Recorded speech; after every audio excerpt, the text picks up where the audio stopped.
Okay, kids, so I want to just go over the basics that are going to help you solve your homework and quiz problems for Module 12. Okay, so with a totally new example. So the data on the screen is, the data on the, Windows. The data on the screen is our data, and we're first going to be asked to find out if there are any outliers. So I'm going to copy this data, and I'm going to place it in a Google Sheet, which I'm going to go to my Google account and open up a new sheet. And then I'm going to paste it here. Uh-oh, that didn't work.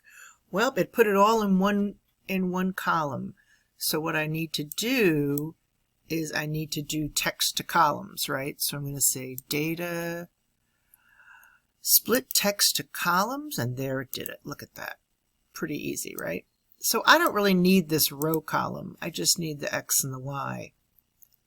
And I don't even really need the titles, but I'm going to delete this just so I don't accidentally use it. But okay, so now to create a scatter plot, you're just going to make sure that your independent or explanatory variable is the first one, right?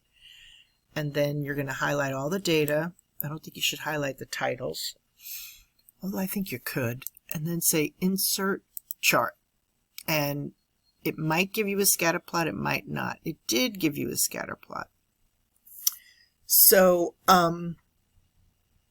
I think this one's the outlier, don't you?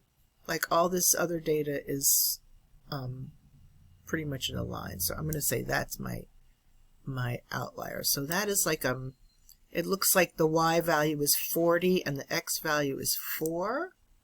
So I'm going to come over to my data, and it's this last one right here, right? The Y value is 40 and the X value is 4. So I'm going to delete that. And then if I look at my chart again, it's gone and it looks a lot better. And I don't know why. Again, these charts would look better if they wouldn't have so many Y values. So I want to change this. So I'm going to say I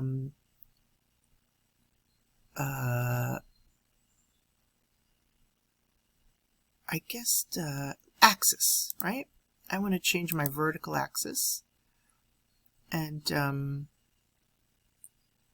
I want to make my minimum 0. It just makes it easier to look at, doesn't it? So there's a nice little scatter plot. Okay, so now I want to do a regression. So again, I'm going to highlight this data, definitely not the titles this time. I'm going to copy it. And then I'm going to go to that Vassar Stats website, which you can find a link for it in Module 12, right here. So when you get to this website, you want to say correlation and regression. Then you want to scroll down to basic, go to data import, and then scroll down, and in the data entry, paste your data. Now, they want you to put your cursor at the end and press the down arrow, and if it goes down, you want to hit backspace. You don't want it to go down. You want this last digit to be the last thing in the file.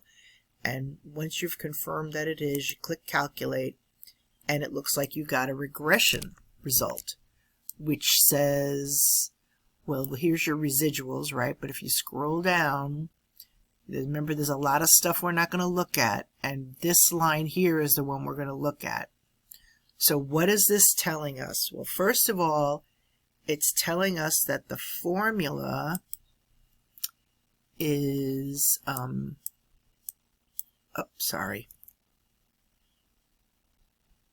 Okay, sorry about that. What it's telling you is that, Windows is so annoying.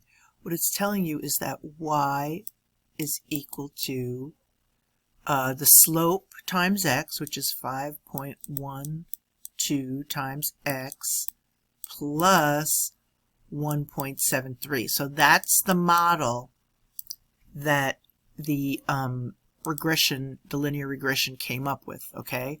And then this number right here is saying that x and y are highly correlated.